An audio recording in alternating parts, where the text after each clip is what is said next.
I've broken my all-in-one motorway tutorial video into shorter sections to make the information easier to digest. This section looks at motorway services.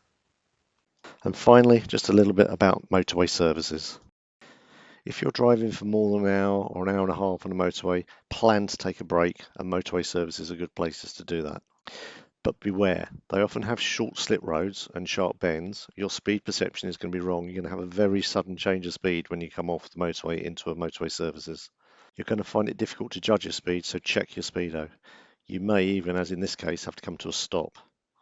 If you do stop or slow significantly, put your hazard lights on to warn anyone coming zooming up the slip road behind you. Now, after an hour or so of high-speed driving where your focus has been further ahead, you've suddenly got a completely different level of hazard to deal with. And you're going to have to start scanning around the car a lot more as you come into a car park where you're going to have potentially children, pedestrians, people reversing. It's a real shock to the system to come from a 70-mile-an-hour motorway to a 10-mile-an-hour car park in just a couple of seconds. So just be aware and be ready for it.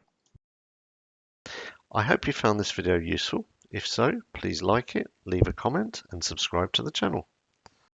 In case you missed any of the other videos in this series, the links for the videos are in the description of this video.